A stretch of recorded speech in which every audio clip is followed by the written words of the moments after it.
A mulher que me deste foi a desculpa que Adão deu a Deus após ser questionado acerca do seu pecado. Apesar de parecer ser mais uma das desculpas que o homem dá, por trás dessa desculpa existe um problema muito grande que impede muitas vezes o homem resolver o seu pecado. O pecado é o maior problema do homem, mas ao mesmo tempo é uma coisa simples de se resolver.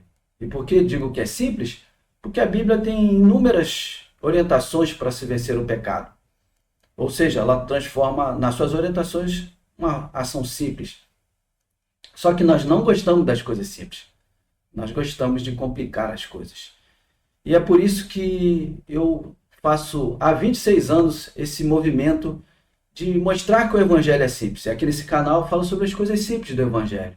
Eu sou o pastor Luiz Almeida e neste vídeo eu quero conversar com você acerca da maior dificuldade do homem em vencer o seu pecado.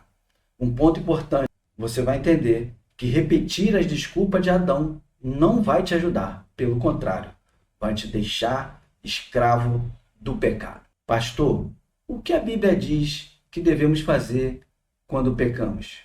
Bom, estima-se que há mais de 100 versículos que fala sobre a atitude do homem em relação ao pecado. Se confessarmos os nossos pecados, ele é fiel e justo para nos perdoar os pecados e nos purificar de toda a injustiça. 1 João 1, versículo 9. O outro versículo é: o que encobre as suas transgressões nunca prosperará, mas o que as confessa e deixa alcançará misericórdia. Provérbios 28, 13. Bom, nós podemos ver nos dois versículos a importância de se confessar o pecado. O primeiro, de 1 João 1,9, diz: se nós confessarmos o pecado, ele, o Senhor, ele é fiel e justo e ele vai nos purificar de toda injustiça, a partir de uma ação nossa, que é confessar o pecado. E no versículo de Provérbios 28, nós vemos: se nós não confessarmos o pecado, haverá uma consequência, ou seja, nós não vamos prosperar. O texto é bem claro: nunca prosperará.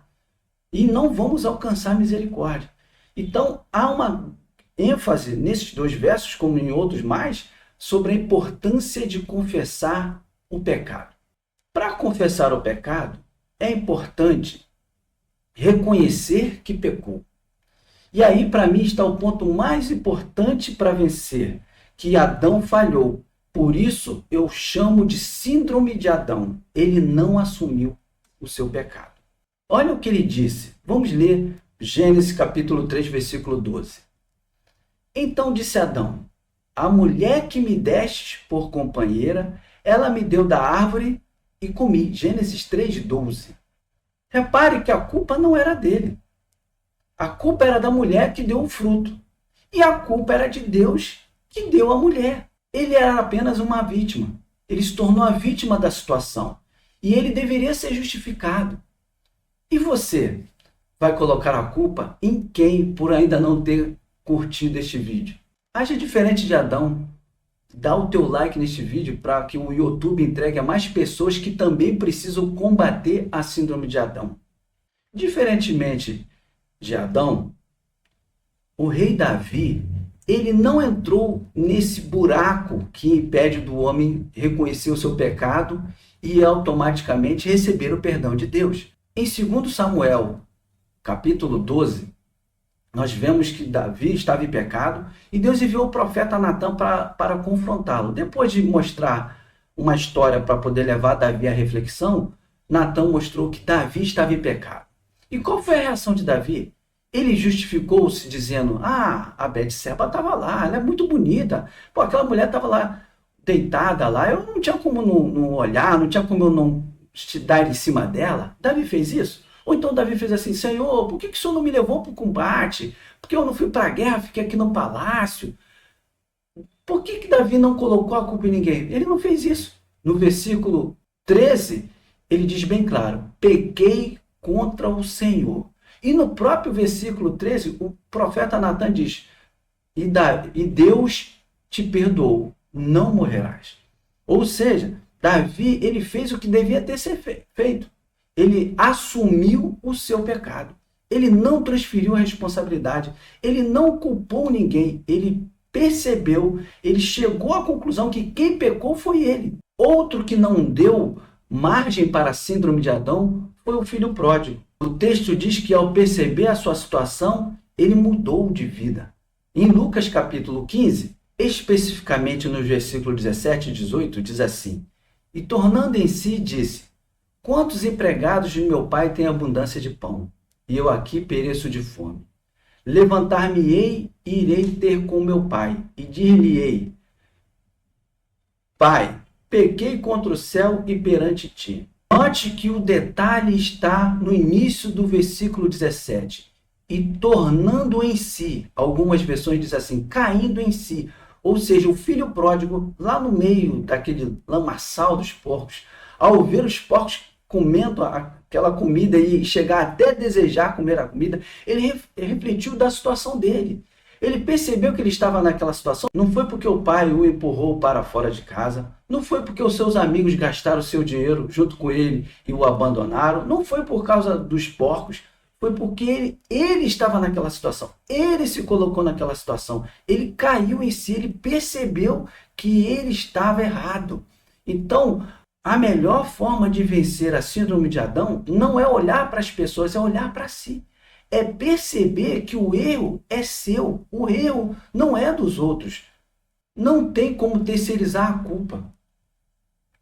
Precisamos entender, para aqueles que querem vencer a síndrome de Adão, que nós falamos com Deus que sabe de todas as coisas.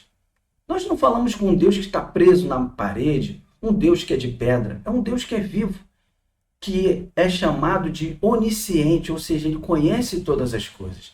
Se nós entendermos isso, nós vamos parar e perceber que a melhor coisa que se tem para fazer é ser sincero, é assumir. E perceber que o texto de Provérbios 28 está corretíssimo. Quando nós não confessamos, nós não vamos prosperar. Para confessar, preciso entender. Foi eu que pequei. Eu tenho que parar de me vitimizar, de colocar a culpa na sociedade, de colocar a culpa na igreja, de colocar a culpa no pastor, de colocar a culpa no meu cônjuge. A culpa é minha, a responsabilidade é minha. Enquanto você não entender, enquanto eu não entender, nós não vamos confessar o pecado. E sem confessar o pecado, não há prosperidade, não há crescimento. É uma orientação? Assuma a responsabilidade do teu pecado. Não terceirize. Não tente achar desculpa. Pense em Adão. Deus fez alguns questionamentos para ele. Primeiro, onde estás? Ele estava escondido. Ele se escondeu porque ele sentiu vergonha por causa do pecado. Quando ele disse que se escondeu para Deus, Deus pergunta para ele assim, por que você está escondido? Comeu da fruta que eu disse que era para não comer? Quem disse que você estava nu? Ou seja, Deus faz ele raciocinar acerca do erro dele. E ele, ao invés de dizer, sim, Senhor, eu comi da fruta, ele vai e coloca a culpa em Eva e automaticamente em Deus, porque quem deu Eva para Adão foi Deus. Ou seja, essa terceirização, essa síndrome de Adão faz com que a gente comece a culpar as pessoas e automaticamente culpar a Deus, porque toda a situação está desse jeito, Senhor, porque o Senhor não fez. Então, se você quer vencer a síndrome de Adão, comece assumindo o pecado. Comece dizendo, eu pequei, e as consequências, sejam quais forem, eu vou estar bem comigo, porque eu assumi, eu tirei esse peso da minha vida e vou estar bem com Deus. E você? Você assume o teu pecado ou coloca a culpa nos outros? Qual é a tua relação logo após pecar? É só ficar chorando? É só ficar culpando as pessoas? Ficar lamentando pela vida? Comenta aqui abaixo nos comentários que eu quero saber da tua opinião. Eu quero conhecer um pouco mais de você. Eu quero te ajudar a assumir o pecado e se livrar dessa síndrome de Adão e viver melhor. Agora, se você quer crescer mais espiritualmente, eu tenho um vídeo para te abençoar. É só você clicar nesse vídeo aqui e nós já nos vemos lá daqui a alguns segundos. Enquanto isso, além de curtir, Comenta logo abaixo aí e compartilha esse vídeo. Quem sabe você também conhece uma pessoa que está lutando contra o pecado e não venceu e nem sabe ainda que está vivendo a síndrome de Adão.